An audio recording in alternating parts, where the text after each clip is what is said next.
Hi hello friends, இன்றைக்கி இந்த வீடியோவில் மெச்சூரிட்டியை பற்றி பார்க்க போகிறோம்.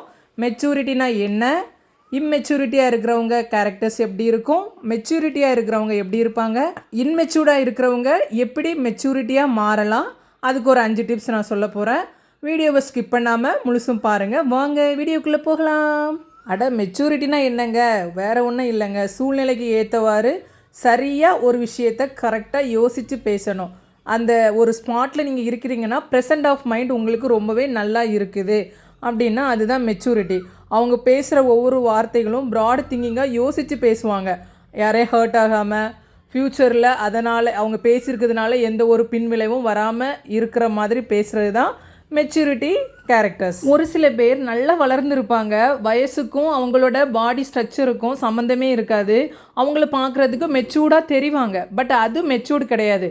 அவங்க ஒரு நல்ல பெரிய ஆளாக தான் தெரிகிறாங்களே தவிர ஃபிசிக்கல் லெவல் மெச்சூரிட்டி அப்படின்னு சொல்லுவாங்க. இதுக்கும் மெச்சூரிட்டிக்கும் சம்மந்தம் கிடையாது. ஒருத்தங்க இம்மெச்சூரிட்டியாக, அதாவது வெகுளித்தனமாக இருக்கிறாங்கன்னா என்ன ரீசனாக இருக்குன்னு நினைக்கிறீங்க? அவங்க வளர்ந்த விதம், அவங்களோட ஃபேமிலி லைஃப் ஸ்டைல், இல்லைனா அவங்களோட ஒரு இண்டிவிஜுவல் லைஃப் ஸ்டைல் கூட இதுக்கு ஒரு காரணமாக இருக்கலாம். வேறு எதுவும் இல்லை, அது நம்ம சேஞ்ச் பண்ணோன்னா பண்ணிக்கலாம். இம்மெச்சூர்டாக இருக்கிற பீப்புளோட கேரக்டர் பார்த்திங்கன்னா அவங்களே ரொம்ப மெச்சூரிட்டியாக இருக்கிற மாதிரி ஒரு தாட் அவங்களுக்குள்ளே வச்சுப்பாங்க. அது தப்பு, பெரிய தப்பு. ஆனால் அவங்க தான் எல்லாமே நமக்கு தெரியும் அப்படிங்கிற ஒரு ஹெட்வெயிட்டோடு இருப்பாங்க.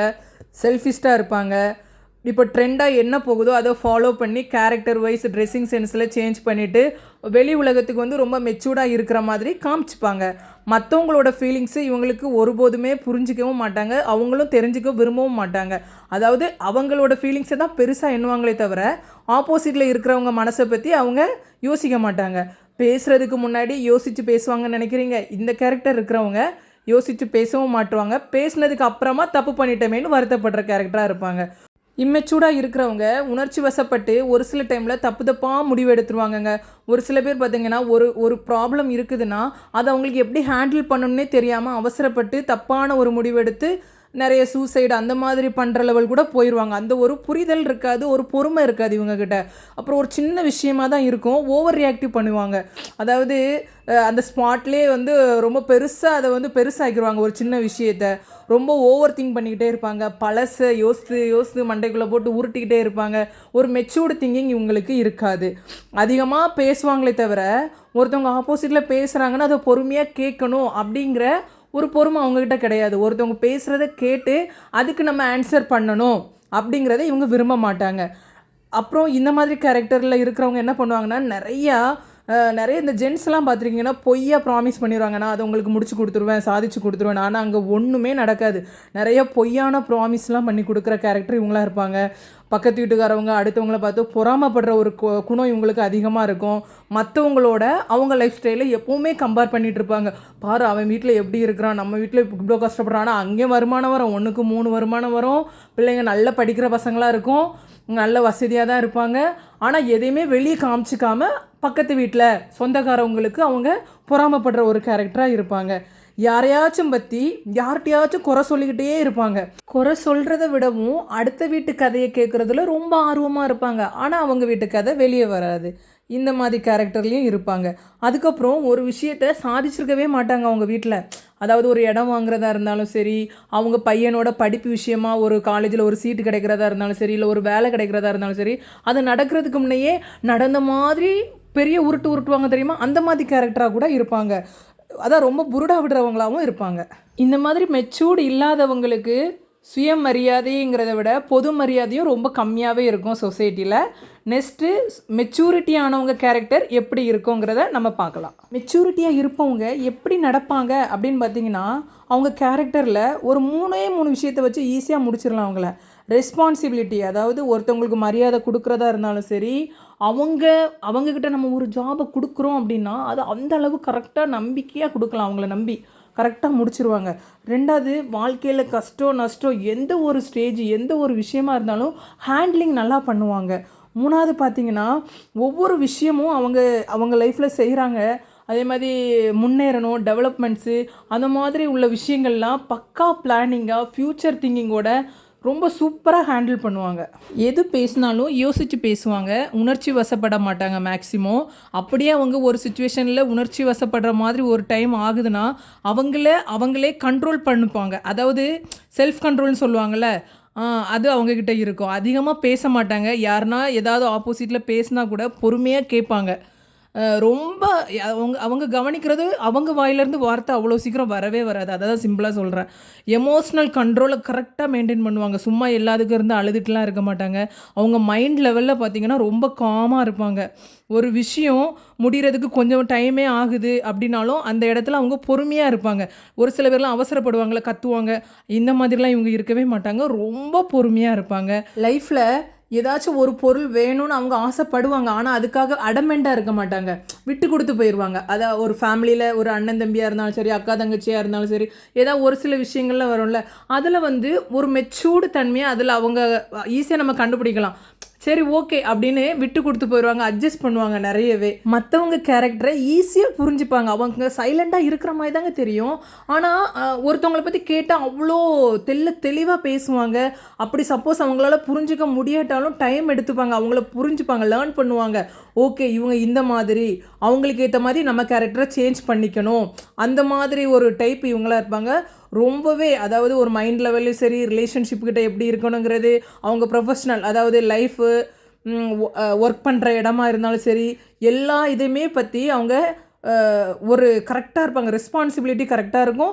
டெவலப்மெண்ட்டை பற்றி திங்க் பண்ணிகிட்டே இருப்பாங்க மைண்ட் லெவலில். எப்போ பார்த்தாலும் அவங்களுக்கு நெக்ஸ்ட் நம்ம என்ன பண்ணலாங்கிற ஒரு ஆர்வமாக இருப்பாங்க. எதையாச்சும் ஒரு விஷயத்தை கற்றுக்கணும், நம்ம முன்னேறணும், இந்த மாதிரி தான் இருப்பாங்க. ஆனால் அதை வெளியே காமிச்சிக்க மாட்டாங்க. வெளியே தம்பட்டம் போட்டு அடிக்க மாட்டாங்க. ஓகேங்களா? வெகுளியாக இருக்கிறவங்க பேசுகிற மாதிரி இவங்க பேச மாட்டாங்க. நெக்ஸ்ட்டு சிம்பிளாக சொல்லணும்னா, ஒரு சில மெச்சூர்டாக இருக்கிறவங்கள வெளியே பார்க்க பைத்தியகாரமாக தெரிவாங்கங்க. ஆனால் அவ்வளோ ஒரு மைண்டு, சூப்பர் மைண்டு, ஒரு பொறுமை, ஒரு அமைதி எல்லாமே அவங்ககிட்ட பெஸ்ட்டாக இருக்கும். ஆனால் வெளியே பார்க்குறதுக்கு உண்மையாக அவனை லூசுன்னு தான் சொல்லுவாங்க. ஃபேமிலியும் லூசு மாதிரி எல்லாம் விட்டு கொடுத்துட்ருக்கான் அப்படின்னு சொல்லுவாங்க. ஆனால் சரியான ஒரு கேரக்டர்னால் வேறு லெவலான கேரக்டராக இருப்பாங்க மெச்சூரிட்டி உள்ளவங்க. ஃப்ரெண்ட்ஸ், இப்போ நான் 2 டைப் கேரக்டர்ஸ் எப்படி இருப்பாங்கன்னு சொல்லியிருக்கிறேன். நீங்கள் இப்போ செல்ஃபாக யோசிங்க. இந்த வீடியோ கேட்டுட்ருக்கிற நீங்கள் இப்போ இதில் நீங்கள் எந்த கேரக்டர் அப்படிங்கிறத நீங்கள் யோசிங்க. நீங்கள் சப்போஸ் வெகுலியாக இன்னுமே மெச்சூர்ட் இல்லாமல் இருந்தீங்கன்னா, try to change your character. Okay, so மெச்சூர்டாக ஆகிறதுக்கு என்ன பண்ணணுங்கிறதுக்கு நான் ஒரு சிம்பிளான 5 டிப்ஸ் சொல்கிறேன். முடிஞ்சவரை ஃபாலோ பண்ணுங்கள். முடியாதுன்னு எதுவுமே கிடையாது. என்றைக்குமே வெகுலியாகவும் நம்ம இருக்க முடியாது இல்லையா? ஸோ வாங்க இப்போ நம்ம அந்த 5 டிப்ஸ் என்னங்கிறத பார்க்கலாம். ஃபஸ்ட்டு ஒன்று, தன்னைத்தானே மெச்சூர்டாக இருக்கிற மாதிரி நினச்சிக்காதீங்க. உங்களுக்கே எல்லாம் தெரியும், நம்ம பண்ணுறது எல்லாம் கரெக்டு, நம்ம பேசுகிறது எல்லாமே கரெக்டு அப்படிங்கிற ஒரு ஹெட்வேட் திங்கிங்கோடு இருந்தீங்கன்னா தயவு செஞ்சு இப்போ மாற்றிடுங்க. இன்னுமே குழந்தையான ஒரு கேரக்டரில் இருந்தாலும் நீங்கள் மாற்றிக்க ட்ரை பண்ணுங்கள்.